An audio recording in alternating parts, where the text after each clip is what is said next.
স্থানীয় গণমাধ্যম the Arabian স্টোরিজে Bangladeshi প্রবাসী নিকাশ দাসের প্রায় ২০ বছরের সফল ব্যবসায়িক যাত্রার গল্প উঠে এসেছে। স্টিল ফ্যাব্রিকেশন ব্যবসার মাধ্যমে তিনি সেখানে নিজের অবস্থান শক্ত করেছেন। তবে তিনি আক্ষেপ করে জানিয়েছেন, ওমানি নাগরিকদের আস্থা ও ভালোবাসা পাওয়ার পরও বর্তমানে ভিসা জটিলতা ও নতুন কর্মী নিয়োগে সীমাবদ্ধতা তাদের ব্যবসায়িক প্রবৃদ্ধির পথে বড় বাধা হয়ে দাঁড়িয়েছে। নাম নিকাশ দাস, বাংলাদেশ। ওমানের মাটিতে দীর্ঘ প্রায় ২ দশক ধরে ব্যবসা পরিচালনা করছেন বাংলাদেশি প্রবাসী নিকাশ দাস।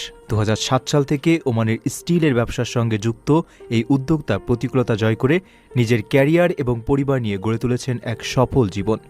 ওমানের স্থানীয় গণমাধ্যম দ্য অ্যারাবিয়ান স্টোরিজের মাই ওমান ধারাবাহিকের একটি বিশেষ পর্বে উঠে এসেছে তার এই অনুপ্রেরণামূলক যাত্রার গল্প। নিজেদের ব্যবসায়িক কার্যক্রম সম্পর্কে নিকাশ দাস জানান, স্টিল ফ্যাব্রিকেশন এবং ওয়েল্ডিংয়ের মতো যেসব কাজ তারা ওমানে করছেন, একই ধরনের কাজের অভিজ্ঞতা তাদের দেশেও ছিল। তার ব্যবসায়িক গ্রাহকদের বড় একটি অংশ ওমানি নাগরিক, যারা বিভিন্ন প্রয়োজনে স্টিলের কাঠামো বা অন্যান্য সরঞ্জামের জন্য তাদের উপর আস্থা রাখেন। বর্তমানে ৩ জন কর্মী নিয়ে তাদের এই ব্যবসা চললেও ভিসা জটিলতায় নতুন কর্মী নিয়োগে সমস্যার সম্মুখীন হতে হচ্ছে বলেও জানান তিনি।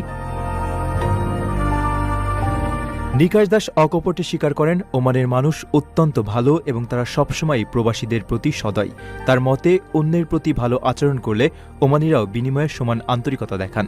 কর্মক্ষেত্রে কোনো সমস্যা নেই, বরং শ্রমিকের অভাবই তাদের ব্যবসায়িক প্রবৃদ্ধির পথে বড় বাধা হিসেবে কাজ করছে বলে জানান তিনি।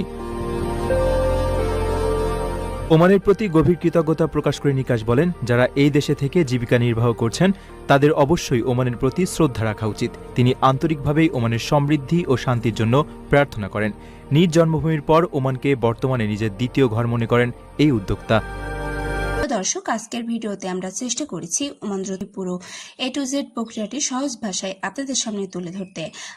আশা করি ভিডিওটি আপনাদের জন্য তথ্যবহুল এবং উপকারী হয়েছে।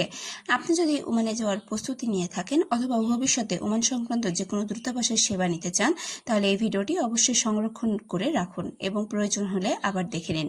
সঠিক তথ্য জানুন, সরকারি নিয়ম মেনে আবেদন করুন এবং কোনো ধরনের দালাল বা প্রতারণার ফাঁদে পা দেবেন না। ভিডিওটি যদি আপনার কাছে সামান্য উপকারী মনে হয়ে থাকে তাহলে একটি লাইক দিয়ে আমাদের উৎসাহ দিন।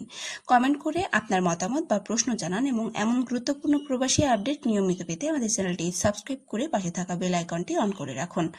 আজ এই পর্যন্তই। সকলে ভালো থাকুন। দেখা হচ্ছে পরবর্তী কোনো আপডেটে। সকলে ভালো থাকুন, সুস্থ থাকুন। আল্লাহ হাফেজ।